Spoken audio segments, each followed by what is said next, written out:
Hello and welcome back to another episode of All in a Day of Sports. I am still your host, Salman, and it is a pleasure to have you here as we recap in this episode our final week of the World Cup, plus a few other stuff that happened and what to look forward to. This will be an exciting episode. Just a reminder, we are on Spotify, Apple Podcast, Amazon Music, and YouTube and Instagram. So make sure to follow there or subscribe if you have those socials. And without any further ado, let's get into this episode. So, what happened in this past week of sports? Well, we're going to kick this off as we have in, I believe, every other episode with the World Cup. On Tuesday, the semifinals began. And it began with a matchup that we had been circling on our calendars for quite some time, even if it wasn't always a guarantee 100% that it would happen. France versus Spain. And it was a very good game, but much to many people's shock, including myself, Spain dominated and they actually pulled through with a 2-0 win. France seemed like the superpower of this World Cup, though they were in the FIFA rankings not ahead of Spain. They were 3 and Spain was 2. Going into the World Cup, they kind of had the most talent, I would say, out of any team in this World Cup. Because, like I said in this first episode, they had a previous Ballon d'Or winner, like of the last year in Ousmane Dembele, a Ballon d'Or contender in Michael Olise, and those two weren't even their best attackers. I would say Kylian Mbappe was their best attacker. And so they had the biggest talent pool, but Spain played as the best team, and it showed. 2-0 win. One of them was a penalty by Oyarzabal, and the other just a regular goal by Pedro Porro. So that punched Spain's ticket to the final and France's to the third place game. And on Wednesday, England played Argentina in the other semifinal matchup, obviously to determine who would play in the second spot in the final. And Argentina did it again. They came back from a 1-0 deficit after a 55th minute Anthony Gordon goal. And they won 2-1 after another late goal to send them through. Not much controversy, I would say, ref-wise in this game, as there may have been in previous games, but Argentina definitely deserved to, and England made the tactical mistake, as many other teams have against Argentina, of once they went ahead, they just started defending. And you can't do that with Argentina, as they will just go after you, until they get as many goals as they need, in which this case, it was 2 goals to send them to the World Cup final. And on Saturday, that meant that the third place matchup, kind of just an exhibition game, one might say, though you do get the title of third place and some prize money. Both teams don't want to be there. They're kind of sad about their defeat and they're ready to go take their vacation. But it was England, France, and if you happen to turn this on, I know I did. It was actually a very entertaining game. England went up 4-0 in the first half. And it looks like England was going to run away with this one in dominant fashion, something they couldn't do against Argentina, though, to be fair, France's defensive starters were not playing. But then France rallied with 3 goals to make it 4-3, in which Mbappe scored 2. And then it was just carnage from there. And the final score was 6-4. England won the prize money and third place. But it wasn't a game that mattered too much because the coaches were laughing it up together before and after. And even down 4-0 at halftime, you could see Mbappe with the coach Thomas Tuchel of England just having a fun time. So it's actually a fun game to watch, and this was the highest scoring game in the World Cup in a while. And something that was actually very important in this game is that since Mbappe had 2 goals, he at that point took Messi over for the Golden Boot in the race for obviously the most goals in the World Cup, 10-8, and he also broke Messi's record for most goals all time, 22-21. And on Sunday, something that this whole summer has been building to, the final happened. And in the final, Spain versus Argentina to take it all.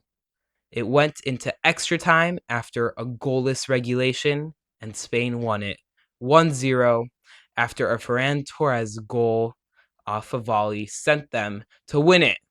And it was a very entertaining game, but another dominant game by Spain. We'll talk a bit more about this later, but to put some of this into context for you, Argentina had 2 shots, Spain had 20. And so and also 12 shots on goal. So it was a dominant win for Spain, but we will talk more about the final and the World Cup later.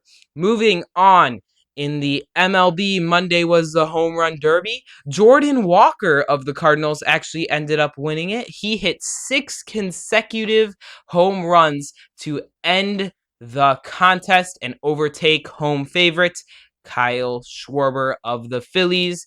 The Philadelphia crowd was not happy, but Jordan Walker was. And a fun little tidbit about that contest, Jordan Walker makes is a lot of money, and I would take $700K if you gave it to me right now.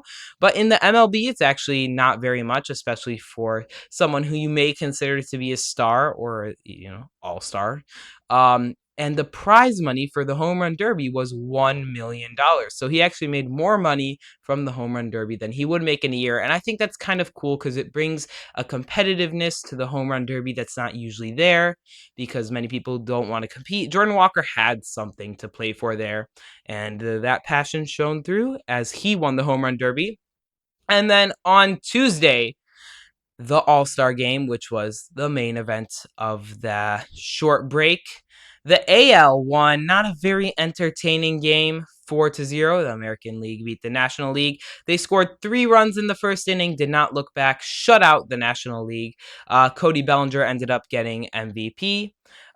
This was also an all-star game where some stars dropped out due to injury or just other reasons, such as Aaron Judge and Shohei Ohtani. So, missing the biggest stars in the all-star game, but the MLB accomplished what they want to, get the break and, advertise a bit, send nice charity events in the middle of the game. But yes, the American League ended up winning that one.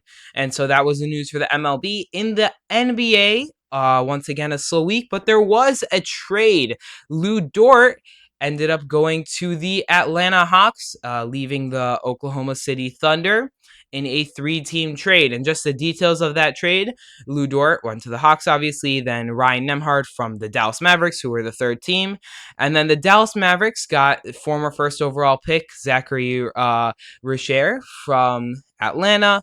The Mavericks also got a protected 2027 second-round pick from Atlanta. And then the Thunder got a second-round pick from Dallas, which was originally from Chicago, and 2 second-round picks from Atlanta.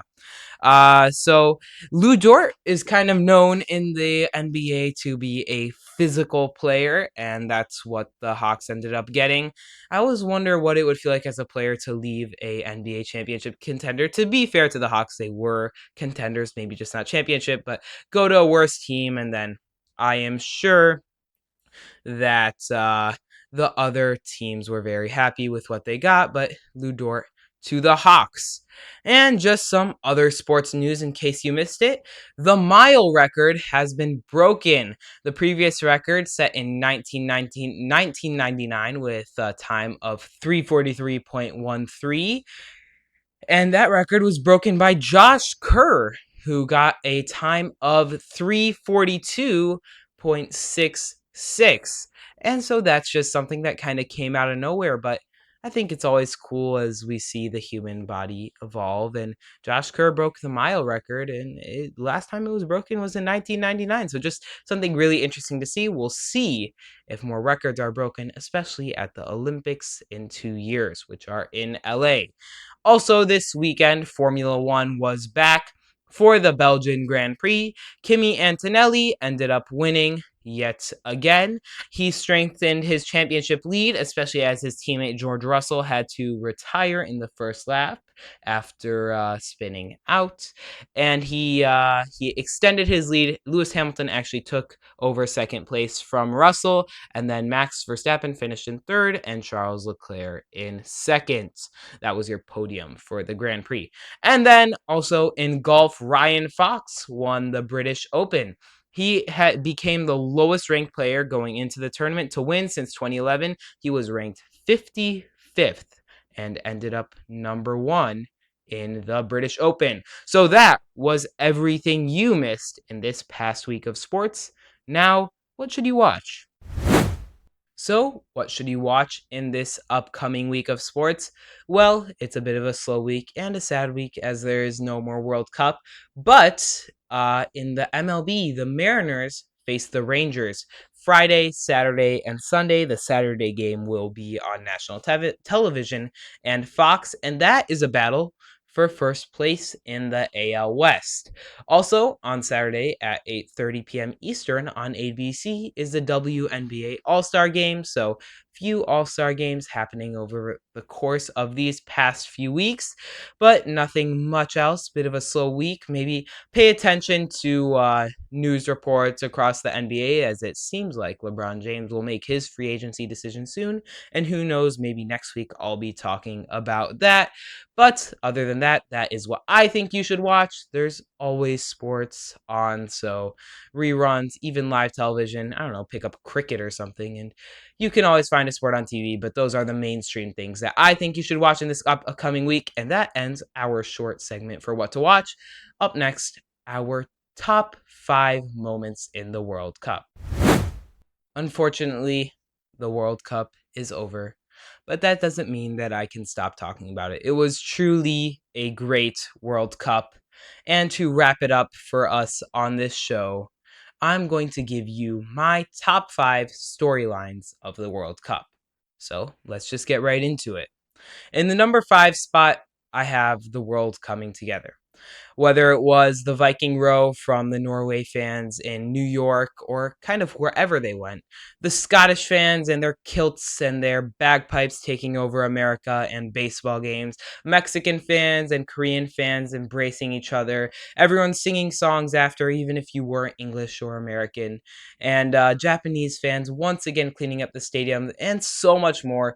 It really was cool to watch how everyone, even if you didn't live in America, just came together and appreciated the sport. And it had a good result, and everyone just enjoyed it. And that was I think one of the best parts of the World Cup, which is why it makes my top 5 at the number 5 spot. In number 4, we have how many comeback wins there were. I counted 15 comeback wins, which broke the previous record of 10 in Brazil. Uh it was definitely a World Cup where if you turned on a game, chances were more likely than not you were going to catch a good one. And Argentina were the comeback kids, as it felt like every single, though it wasn't necessarily, but it felt like every single knockout win was a comeback. Their win against Switzerland technically wasn't one, and Cape Verde too technically wasn't a comeback win, but it was for sure um, a a interesting and games that went to the wire.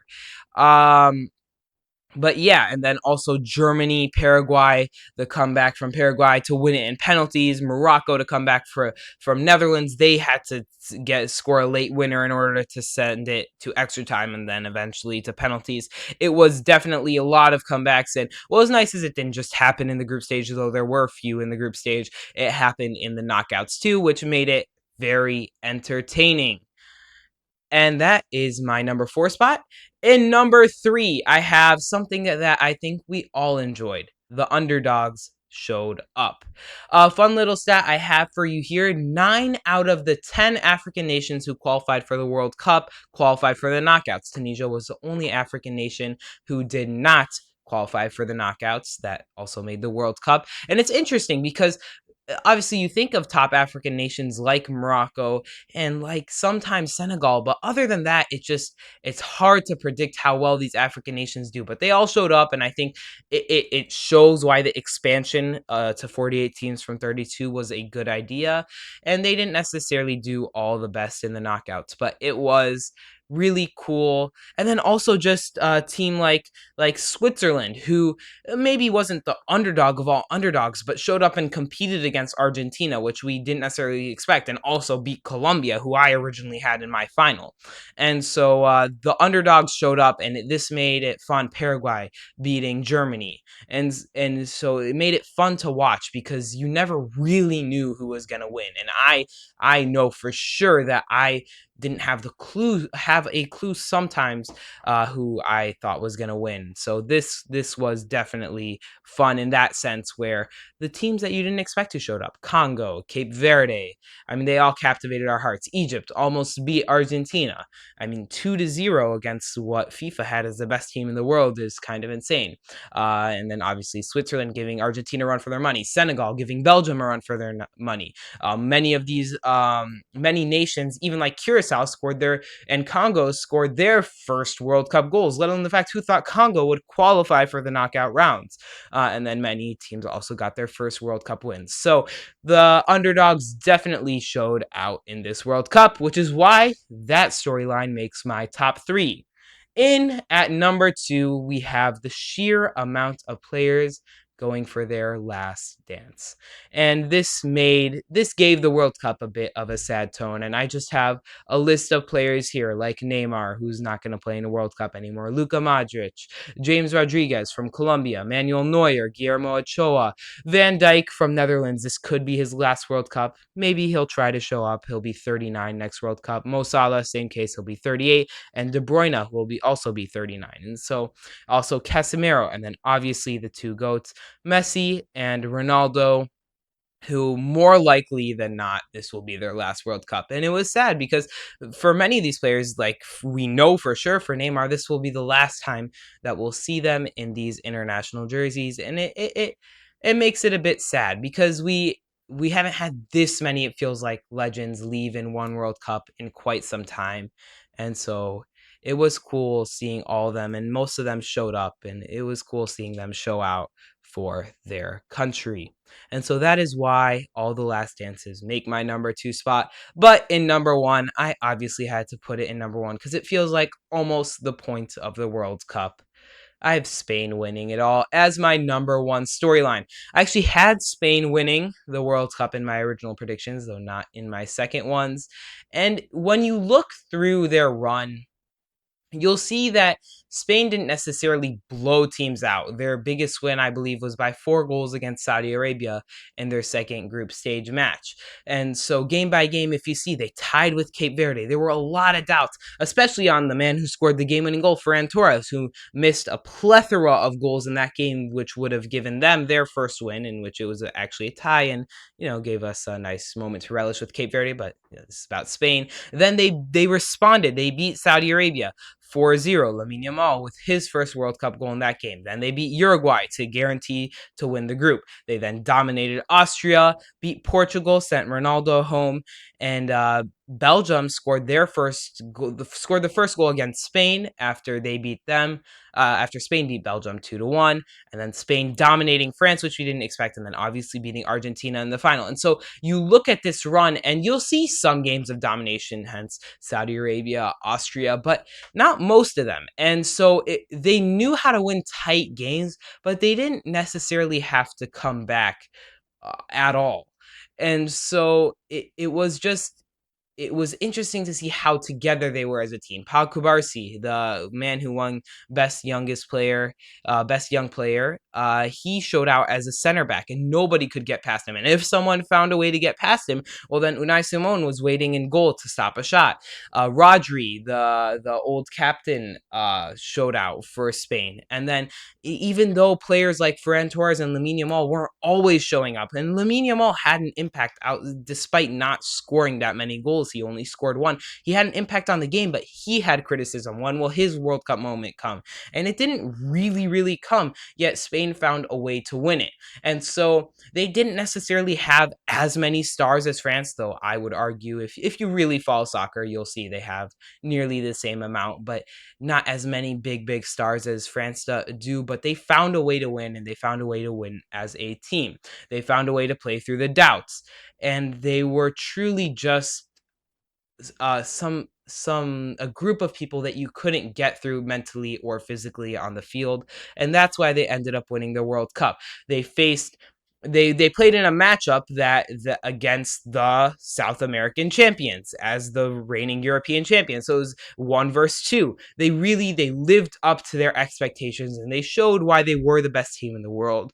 And I don't think there is much of an argument for that. And so that is why I have Spain winning it all as my number one storyline, and that has been my top 5 storylines of the World Cup. Thank you for listening to another episode of All in a Day of Sports. Just a quick update. Next week's episode will release on Sunday, and make sure you follow us on all socials and listen wherever you get your podcast. Drop a follow. It really helps. But I don't have anything else for you guys. I will see you next week.